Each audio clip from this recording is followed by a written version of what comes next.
Salam, selamat pagi Bapak Ibu yang dikasih dalam Tuhan Yesus Kristus. Mari kita buka firman Tuhan di dalam Matius 13 ayat yang ke-5 sampai ayat yang ke-7.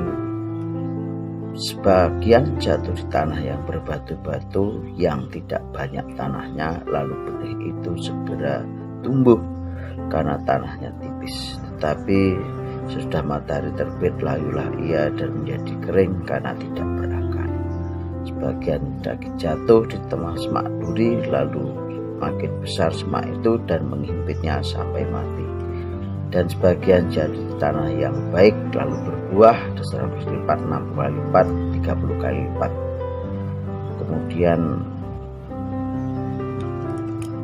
ayat yang keempat, pada waktu ia menabur, sebagian benih jatuh di pinggir jalan, lalu datanglah burung dan makannya sampai habis. Nah, Bapak Ibu Saudara yang terkasih dalam Tuhan, ini sebenarnya berbicara tentang hati kita. Kalau hati kita itu memang benar-benar berkualitas baik, maka di sini terlihat bahwa firman Tuhan itu akan bertumbuh dengan baik, ya kan? Nah, dan dalam hal ini kita melihat bahwa bermacam-macam bentuk hati daripada manusia, sama dengan situasi yang ada di dunia ini, gambaran dunia ini. Di dunia ini tanah ada yang berbatu, ada yang campur batu, ada yang tanahnya subur. Nah, di situ.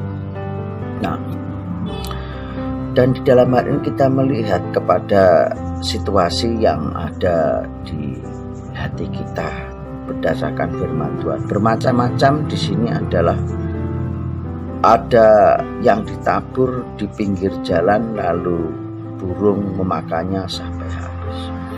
Itu adalah hati kita ya memang tidak mempan ditaburi firman Tuhan. Bapak Ibu ingat, ini seperti contoh gambaran daripada orang yang mengeraskan hati untuk ditaburi kebenaran firman Tuhan.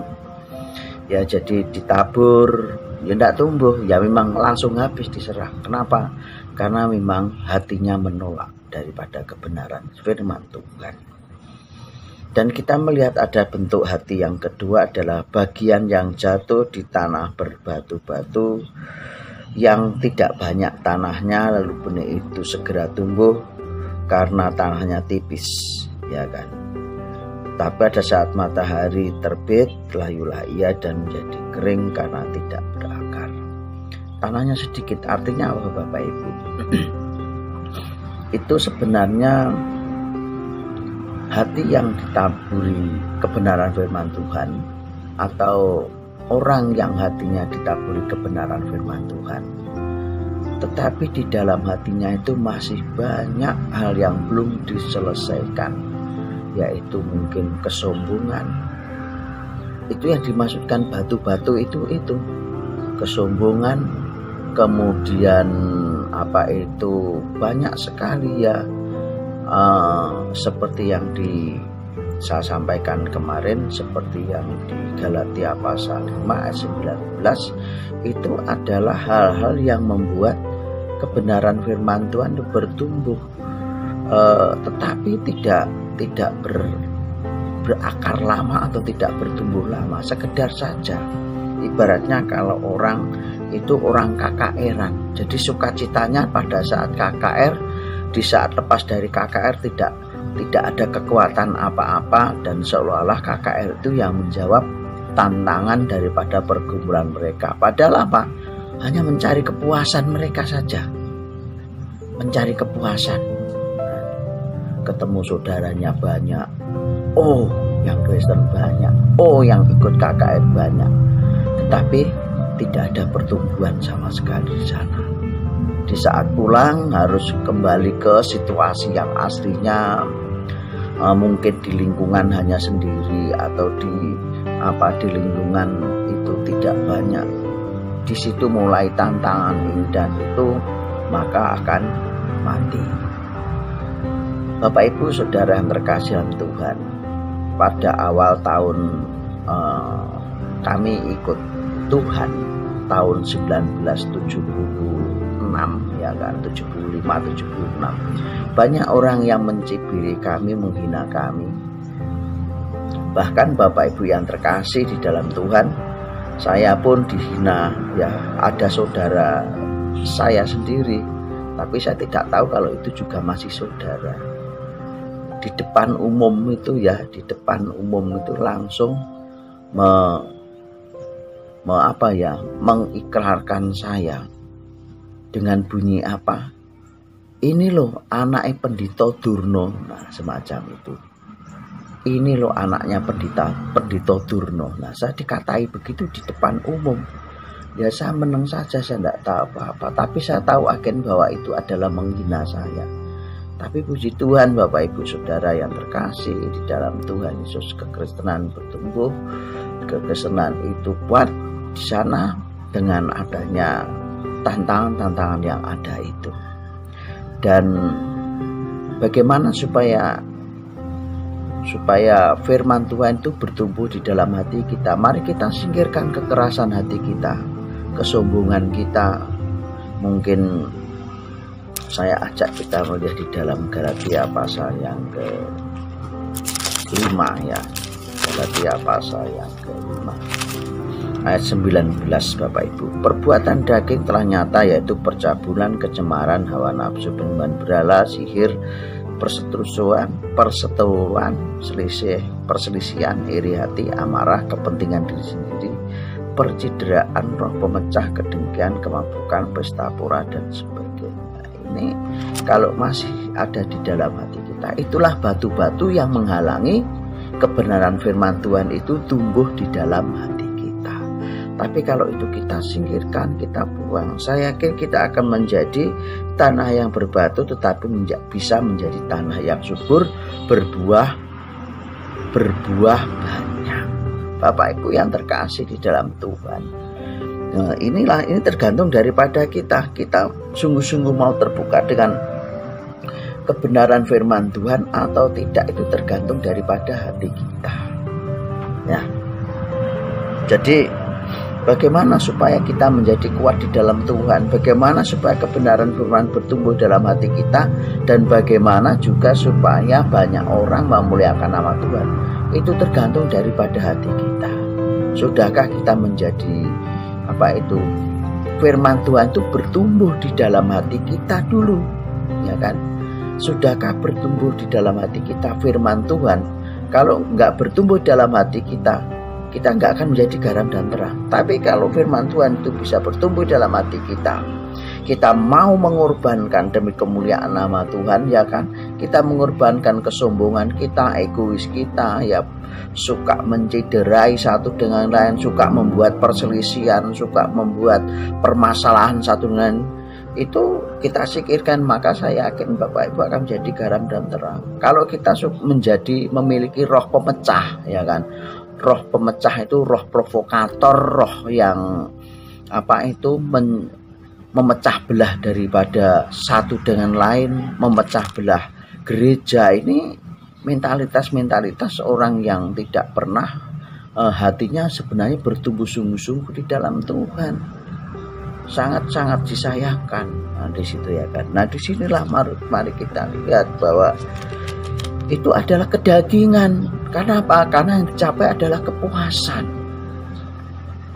kepuasan diri sendiri, itu ya kan, roh pemecah dan sebagainya. Nah di saat matahari terbit, layulah ia dan menjadi kering karena tidak berakar. Bapak Ibu yang terkasih, tidak ada kekuatan apapun di saat firman Tuhan itu bertumbuh. Karena apa? Karena tidak siap menghadapi tantangan. Ya, tidak siap menghadapi tantangan. Mungkin Bapak Ibu hanya dicibir atau bagaimanapun di lingkungan yang belum mengenal firman Tuhan. Tetapi lama kelamaan Bapak Ibu bisa merasakan kalau Bapak Ibu siap tekun mengikut firman Tuhan, ikut Tuhan, maka lingkungan itu akan menghargai saudara, sebagai orang yang percaya kepada Tuhan Yesus. Tapi kalau kita itu setengah-setengah, nggak serius, kita ya akan dicibir aja lah, dianggap sama dengan mereka. Sama saja. Nah, semacam itu. Tidak ada kualitas yang berbeda. Kenapa? Karena firman Tuhan tidak bertumbuh di dalam hati kita masing-masing. Itu. Nah, Bapak Ibu Saudara yang kasih dalam Tuhan Yesus Kristus, jika di saat ada yang tanahnya itu ditabur di semak yang berduri, ya kan. Jadi ini ada roh kekhawatiran, ya kan, dan menghimpitnya sampai mati. Nah, sekarang situasi yang ada pada saatnya adalah situasi COVID. Kalau Bapak Ibu yang kasih dalam Tuhan Yesus, ini tantangan bagi kita bahwa adakah kekhawatiran, roh kekhawatiran itu rupanya sangat mengerikan sekali, ya kan. Sangat bisa orang khawatir, atau ibaratnya orang itu kalau dikatakan itu ngenes, nah mikir, ngenes, khawatir, nah semacam itu ya. Khawatir, walaupun ada banyak harta, khawatir saja, tanpa ada sukacita, khawatir saja. Makan enak, khawatir, ya kan. Nggak makan enak, khawatir. Maka lama-lama apa yang dimakan tidak akan menjadi daging, tetapi justru ngenes sampai mati.